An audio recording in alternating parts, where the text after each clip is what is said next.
এখানে দেখতে পাচ্ছেন বিভিন্ন রকমের শাক, শাপলা, কলার থোড় এগুলি সব কিছু বাজার থেকে আনা হয়েছে। এখন হচ্ছে রান্না বান্নার পালা।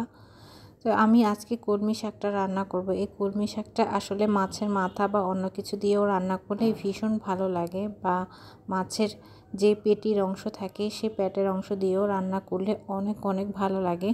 তো এখানে হচ্ছে শাকটা খুব সুন্দর করে রান্না করে নেব। আর শাকটাকে শুধু আমি খুব সুন্দর করে ক্লিন করে নিয়েছি, একটা থেকে আরেকটা উঠিয়ে আমি শাকগুলি পরিষ্কার করে নিয়েছি। বাট একটা থেকে আরেকটা যদি আপনারা উঠিয়ে ক্লিন করে নেন তাহলে কি হবে, এই শাকটার মধ্যে বালির যে অংশটা সেটা আপনার পাবেন না।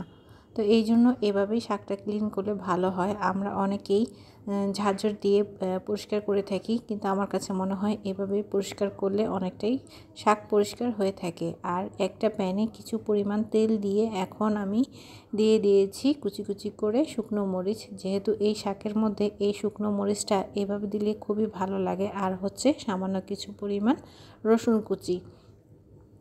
আর আমি শাকটার মধ্যে যখন সেদ্ধ বসিয়েছিলাম তখন একটু লবণ আর সেই সাথে হচ্ছে পেঁয়াজ দিয়ে দিয়েছি কুচি করে। আর এখন হচ্ছে আমি ব্রাউন কালার করে বাগারটা দিয়ে দিব। আর এই শাকটা কিন্তু একটু নরম নরম করে খেতে ভীষণ ভালো লাগে। এখন একটু খুব ভালো করে এভাবে থেতো করে দেব নাড়াচাড়া করে, আর অবশ্যই লবণটা চেক করে নেব। আর এই শাকটা কিন্তু অনেক ভালো লাগে খেতে। আর আপনাদেরকে আমি অবশ্যই রিকোয়েস্ট করব, যারা যেখান থেকে দেখছেন সম্পূর্ণ ভিডিও দেখে এরপর হচ্ছে আপনারা কমেন্ট করবেন। আমরা প্রতিদিনই কিন্তু আপলোড করে থাকি ভিডিও, লং ভিডিও, যেটা হচ্ছে 3 মিনিটের উপরে। তো আসলে এই ভিডিওটা আপলোড করা খুবই ইম্পর্ট্যান্ট একটা পার্ট যারা আমরা কন্টেন্ট ক্রিয়েটর।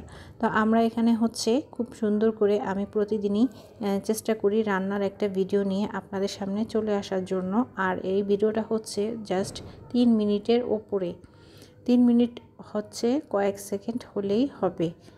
আর যারা আমাকে ভালোবাসা দিয়ে এই পর্যন্ত এগিয়ে নিয়ে আসছেন, আশা করি তারা আরও বেশি বেশি করে ভালোবাসবেন, আমার এই চ্যানেলটাকে আরও গ্রো করে তুলবেন এবং আরও বেশি বেশি করে ভিডিও দেখবেন। আমি লবণটা চেক করে নিয়েছিলাম, একটু জাস্ট কম হয়েছিল, তাই আবার একটু দিয়ে দিলাম। এতটুকু না দিলেও হতো, তারপরও আমি একটু দিয়ে দিয়েছি, যেহেতু ভাতের সাথে আর লবণ লাগবে না যদি পরিমাণ মতো লবণটা দেওয়া হয়। আর এই যারা ইউটিউব থেকে দেখছেন অবশ্যই তাদেরকে আমি বলবো আপনারা সম্পূর্ণ ভিডিওটি দেখবেন, সবাইকে আমি রিকোয়েস্ট করে যাচ্ছি অনবরত। আর যারা ফেসবুক থেকে দেখছেন অবশ্যই সবাই ভিডিও দেখে লাইক কমেন্ট করবেন। আর ইউটিউব থেকে যারা দেখছেন তারা অবশ্যই লাইক কমেন্ট করে পাশে থাকবেন। তো আমার শাক রান্নাটা কেমন হয়েছে অবশ্যই একটু হলেও আমাকে কমেন্ট করে জানাবেন। একদম গরম গরম ভাতের সাথে এই শাকটা খেতে আসলে ভীষণ মজার ছিল। তো অবশ্যই আমাকে একটা হলেও কমেন্ট করে জানাবেন। Thank you so much.